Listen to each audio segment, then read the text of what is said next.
right, so example 4 is our last only compound interest formula question before we get into kind of our next topic in this section.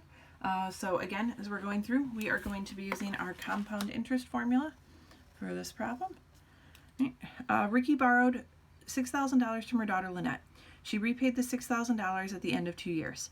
If Lynette had left the money in her savings account that paid an interest rate of 5.25% compounded monthly, how much would she currently have in her savings account?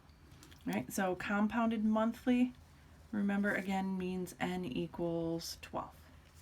Right, so we're going to start by writing out our formula. A equals P times 1 plus R over N to the NT. And now let's start by making a list. Right, P, $6,000 that was borrowed. R, interest rate of 5.25%. If we write this as a decimal, that would be 5.25%. Right, if we write it as a percent, and then we want to turn that to 0.0525. Right, we want to make sure we think of this as a full decimal. Right, our time is 2 years, and our N is 12 because it's compounded monthly. All right, so I have A equals 6,000 times 1 plus 0.0525 divided by 12 to the, in parentheses here, 12 times 2, n times t. So we're going to plug that into our calculator. Again, I'm not going to go through and show the step-by-step punching the buttons into the calculator like I did in the previous examples. But if we do this, we're going to take 6,000 times, parentheses, 1 plus 0.0525 divided by 12. Close your parentheses, use your caret button, and then do 12 times 2 or 24, whatever the case may be. Again, if you're typing this out as a multiplication, make sure we get parentheses on that. And then we round our answer off, and we get $6,662.74 for our final rounded answer.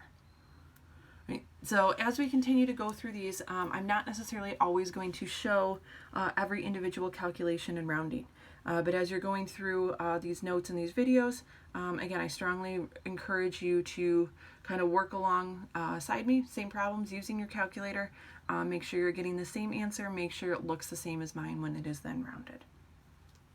All right. Then question B says, how much interest would she have accumulated? So this is something that's kind of related to our formulas that we've talked about before. And if we want to think about this, our interest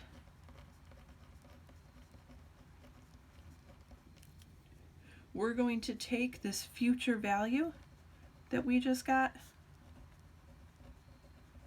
and we're going to subtract the principal, right? Because that's going to leave us with just the interest left over. Right? So we're going to take this $6,662.74, subtract the original investment, right, of $6,000. So our interest equals $662.74. So as we're going through and we're working on compound interest formula problems, there are different things that could be asked of us as we're working through these. So make sure you're reading the question carefully, make sure if there's any additional steps and or other things to answer that we are making sure that we answer those correctly as well.